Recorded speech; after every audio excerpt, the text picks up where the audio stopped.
ნაციონალური მოძრაობა ცდილობენ პატრიოტთა ალიანსს 3-4 მანდატი წაართვა, აცხადებს პოლიტიკური ბლოკის წარმომადგენელი. ალიანსი ამტკიცებს, რომ მას 6-ზე მეტი მანდატი ერგება, მაგრამ დღეს პირველი ინსტანციის სასამართლომ სხვაგვარად განსაჯა. საქალაქო სასამართლომ არ დააკმაყოფილა პოლიტიკური ძალის სარჩელი და უცვლელად დატოვა ცესკოს შემაჯამებელი ოქმი. ცესკო ამბობს, რომ არჩევნების შემაჯამებელი ოქმი კანონისა და კონსტიტუციის შესაბამისად გამოსცა. პატრიოტთა ალიანსის აზრით მანდატების განაწილების პრინციპი დაირღვა, პოლიტიკური გუნდი გადაწყვეტილებას სააპელაციოში გაასაჩივრებს, ასევე მიმართავს საკონსტიტუციო სასამართლოსაც. რამდენიმე წუთში ჩვენს შეკითხვებს პატრიოტთა ალიანსის ერთ-ერთი ლიდერი გოჩა თევდორაძე უპასუხებს. სასამართლომ მიიღო უსამართლო გადაწყვეტილება, ვერ გათავისუფლდა ზეწოლისგან, ეს გადაწყვეტილება არ იყო დამოუკიდებელი, ხელისუფლებას არ უნდა ერთი მანდატიც დათმოს, ჯერ ცენტრალურ საარჩევნო კომისიას მიაღებინა გადაწყვეტილება, რომელიც არ იყო კანონიერი, ეხლა უკვე საქალაქო სასამართლოს აღნიშნული გადაწყვეტილება ჩვენს მიერ გასაჩივრებული იქნება სააპელაციო სასამართლოში, როდესაც ჩაუბრდება წერილობით დოკუმენტი. სასამართლომ მიიღო სამართლიანი გადაწყვეტილება და ძალაში დატოვა ინდივიდუალური ადმინისტრაციული სამართლებრივი აქტი საქართველოს ცენტრალური საარჩევნო კომისიის მიერ შედგენილი არჩევნების შედეგების შემაჯამებელი ოქმი. პროპორციული საარჩევნო სისტემით ჩატარებული არჩევნების შემაჯამებელი ოქმი, რომლის ბათილად ცნობასაც ითხოვდა მოსარჩელე მხარე. ასევე დღევანდელ გადაცემაში ვისაუბრებთ იმაზე, თუ რა პრობლემებია ქართულ პოლიტიკურ ველზე და რა შესაძლებლობებს იძლევა პარტიებისთვის შეცდომების სწორად გაანალიზება. გადაცემის სტუმარია ხათუნა ლაგაზიძე. ვახოს ანაიას ამბები წარმოგიდგენთ კიდევ ერთ თემას, სახელმწიფო სათანადოდ არ აღიარებს უსახლკაროთა პრობლემას. ეს არის ერთ-ერთი დასკვნა, რომელსაც ადამიანის უფლებების სწავლებისა და მონიტორინგის ცენტრი აკეთებს. ორგანიზაციამ უსახლკარობის საკითხებზე კვლევა ჩაატარა, რომლის მიხედვითაც საქართველოს არ გააჩნია უსახლკარობის წინააღმდეგ დეკლარირებული პოლიტიკა. გადაცემის მეორე ნაწილში ჩვენი სტუმარია არასამთავრობო ორგანიზაციის წარმომადგენელი ლინა ღვინიანიძე. უსახლკარობის წინააღმდეგ ბრძოლის სტრატეგიამ უნდა მოიცვას როგორც ცენტრალური, ასევე ადგილობრივი ხელისუფლების კომპეტენციები და სწორედ ამაზე არის კვლევის ერთ-ერთი ნაწილი მიმართული, სადაც ჩვენ ვამბობთ, რომ ცენტრალურ დონეზე ეს პოლიტიკა თითქმის არ წარმოებს და ეს ძალიან მძიმე წვრთად აწვევა მუნიციპალიტეტებს, რომლებიც მცირე ბიუჯეტებით სერვისების არარსაუის პირობებში პრინციპში ვერ ეხერხებენ, რომ უსახლკაროების ინდივიდუალურ საჭიროებებს უპასუხონ სათანადოდ. თავშესაფრის თემაზე ეს ის თემა არის, რომელიც რა თქმა უნდა მუნიციპალიტეტის დონეზე მოგვარებადი თემა არ არის, იმიტომ რომ ეს თემა არის უფრო გლობალური, ეს ეხება მთელ სახელმწიფოს, ეს ეხება ზოგადად სოციალურ პრობლემას ქვეყანაში, მიგრაციის საკითხებს, შიდა გარე მიგრაციის საკითხებს და ასე შემდეგ.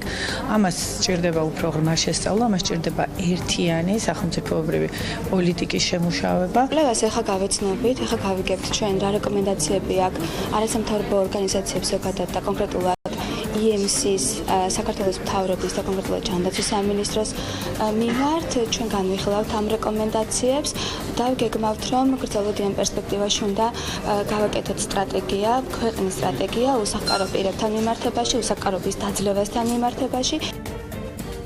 უსახლკაროთა პრობლემები გადაცემის მეორე ნაწილში, როგორც უკვე გითხარით, ახლა კი პოლიტიკა და პატრიოტთა ალიანსი. ამ პოლიტიკური გაერთიანების ერთ-ერთი ლიდერი გოჩა თევდორაძეა ჩვენთან სტუდიაში სტუმრად. საღამშვიდობისა, ბატონ გოჩა. საღამშვიდობისა. აი ჩვენ კიდევ ერთხელ გვიწევს ამჯერად ამ ეთერში საუბარი მანდატებთან დაკავშირებით. სასამართლო პირველმა ინსტანციამ გადაწყვიტა სხვაგვარად და არა ისე, როგორც თქვენ ითხოვდით. სააპელაციო სასამართლოსთან დაკავშირებით ფიქრობთ თუ არა, რომ ეს იქნება უბრალოდ ფორმალობა და არაფერს განსაკუთრებულ ცვლილებას არ ელოდებით ამ მიმართულებით. ჩვენ დღეს სასამართლოს ხდომის დასაწყისშივე დავინახეთ ტენდენცია, როგორი იქნებოდა სასამართლოს საქმის განსაკუთრებული მნიშვნელობიდან გამომდინარე, იქიდან გამომდინარე, რომ არ არსებობდა პრეცედენტი ჯერ ასეთი საქმის განხილვის და შეიძლება ათწლეულები გავიდეს და ქვეყანაში ასეთი საქმის განხილვის საჭიროება არ იყოს, ვთხოვეთ, რომ კოლეგიალური გადაწყვეტილება ყოფილიყო მიღებული, რომ კოლეგიას წარემართვა სასამართლო პროცესი, მაგრამ მოსამართლემ ჩვენი შუამდგომლობა იმ თავით არ დააკმაყოფილა, ავიდანაც ცხადი იყო, რომ მას უნდა ეტვირთა ის ტვირთი, რომელიც ჩვენ გამომტყუნებელ განაჩენს გამოიტანდა დღეს სასამართლოზე მოვისმინეთ ის რომ ჩვენი ქვეყანას კონსტიტუცია აქვს უბრალოდ ფარატინა ქაღალდზე რომ კონსტიტუცია არ არის უზენაესი დოკუმენტი რომლის გათვალისწინებაც შეიძლება აი თქვენ საუბრობდით იმასთან დაკავშირებით რომ ცენტრალურმა საარჩევნო კომისიამ კანონმდებლობიდან და კონსტიტუციიდან გამომდინარე მიიღო ის დოკუმენტი რომელიც მიიღო დღეს ცენტრალური საარჩევნო კომისიის წევრები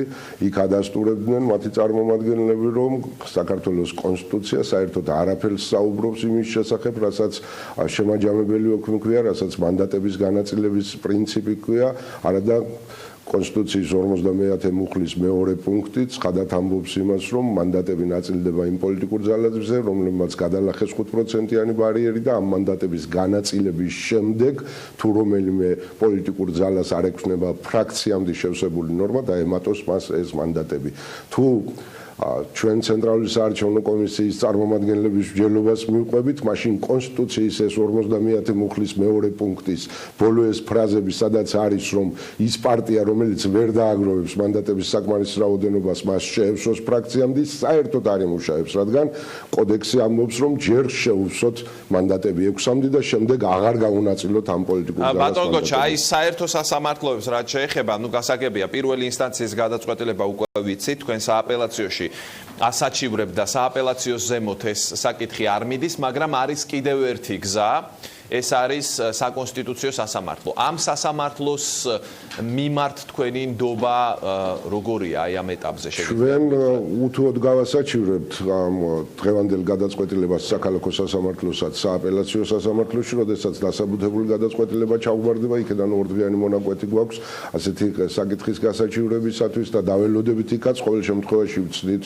იქნებ უფრო მაღალი ინსტანციის სასამართლოს გარკვეული ხარისხის თავისუფლება გქონდეს ამავდროულად ჩვენს მიერ სარჩელი შეტანილი არის საკონსტიტუციო სასამართლოში თუ იქაც ნამდვილად აიყა დღეს გვითხრეს თეთრზე შავიაო თუ იქ ოდნავ მაინც ობიექტური სამართლიანი გადაწყვეტილება იქნება მიღებული, თავისთავად ცხადია ჩვენი სარჩელი უნდა დაკმაყოფილდეს, იმიტომ რომ ძალზე მარტივი აღსაქმელია ყველასათვის, როდესაც 17 მანდატია გასანაწილებელი და განაწილების თანაბრობის პრინციპი არსებობს ქვეყანაში და ამას ადგენს კონსტიტუცია, ამ თანაბარი განაწილების პირობებში საქართველოს პატრიოტთა ალიანსის მანდატის რიცხვი 6-ზე ბევრად მეტი უნდა ყოფილიყო და არა იყოს ან 8 ან 10 მანდატი, ხომ? აქ ლაპარაკია მაქსიმუმ 4 მანდატზე. მე მინდა რადგან თქვენს არგუმენტებს ამბობთ, თენგიზ შარმანაშვილის არგუმენტებიც გავაცნოთ ჩვენს მაყურებელს და შემდეგ ამაზე გთხოვოთ თქვენი შეფასება და კომენტარი. აი რას ამბობს ცესკოს წარმომადგენელი, როგორ და რა წესით უნდა განაწილდეს მანდატები, ეს წერია ორგანულ კანონში.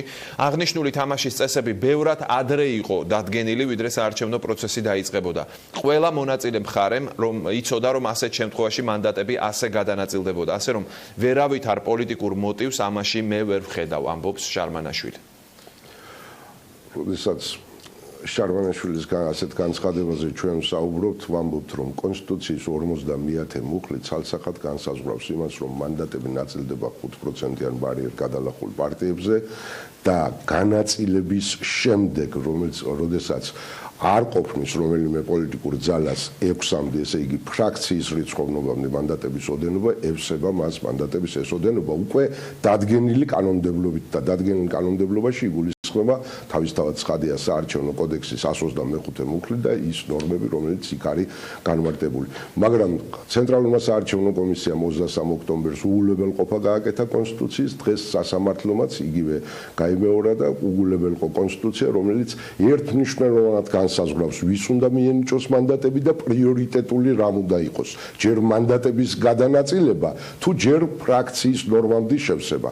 აი კონსტიტუციის მიხედვით თუ ეს გადანაწილდებოდა, არადა კონსტიტუცია უზენაესი კანონი არის, მაშინ საქართველოს პატრიოტთა ალიანსის მანდატების რიცხვი გაცილებით მეტი იქნებოდა დამერწმუნეთ და ჩვენ აქ როდესაც საუბრობთ, რომ არსებობს იქ ორმაგი დათვლის პრინციპი 10 იყოს თუ 8, თუ პირდაპირ კონსტიტუციით გადავანაწილებთ ამას და იქ საარჩევნო კოდექსის 125 მუხლის მე-8 და მე-6 პუნქტები არ იქნება გამოყენებული, მაშინ თავისთავად ცხადია ეს 17 მანდატი გადანაწილდება იმ პროპორციით, რომ 5 შეხვდება პატრიოტთა ალიანსს, პირველადი მინიჭებით 3 მანდატი გვეკუთვნოდა, 3-სა და 5-ის ჯამი იქნება 8. თუ იმ დათვლით გავალთ, რომ ჯერ მანდატები უნდა შეევსოს პოლიტიკურ ძალას, რომელსაც 6-მდე მანდატების რიცხვი არ აქვს და 3 მანდატი დაგვემატება და 6-მდე შეგვევსება, ამის შემდეგ გასანაწილებელი რჩება 14 მანდატი, საიდანაც 4 მანდატი გვეკუთვნის კიდე სამ პარტიაზე განაწილების შემთხვევაში და პატრიოტთა ალიანსის მანდატების რიცხვი 10 იქნებოდა ამ შემთხვევაში. თქვენ ამბობთ, რომ მანდატები არ ნაწილდება სამართლიანად და ირჩევთ ბრძოლის სამართლებრივ გზას.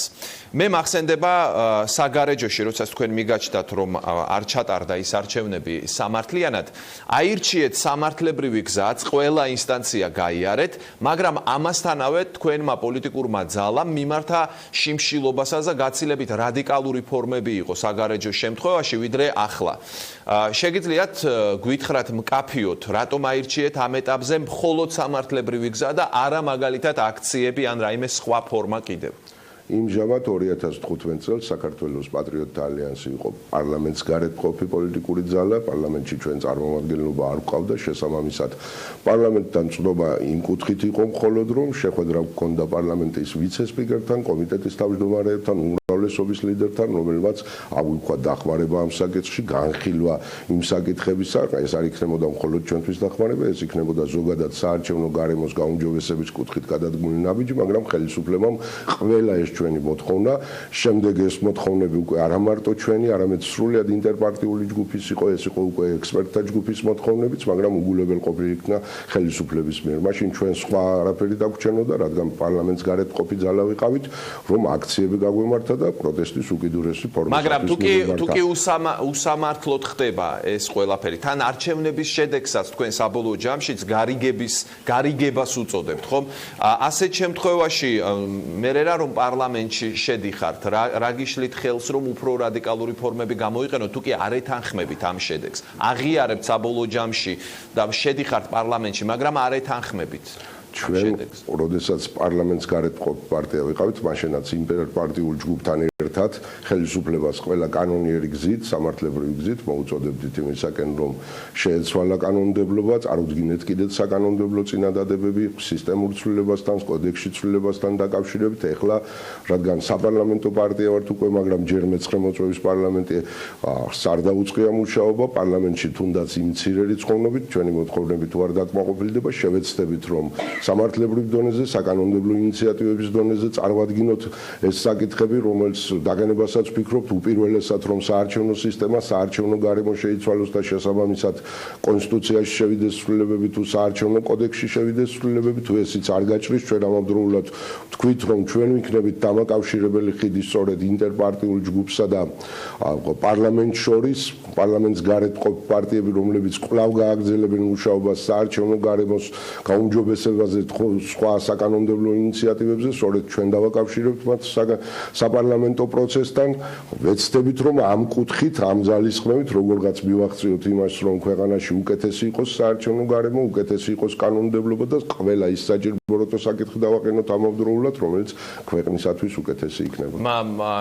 ერთ სიტყვით, პატრიოტთა ალიანსის არსენალშია ეს რადიკალური ფორმები, თქვა შიმშილობა, აქციები და მსგავსი ფორმები რჩება, მაგრამ გადადის მაინც მეორე პლანზე. თუ სწორად ჯერჯერობით ჩვენ გვაქვს საპარლამენტო ტრიბუნა, რომელიც არ გამოგვიყენებია, რადგან მეცხრე მოწვევის პარლამენტი არ შემდგარა ჯერ.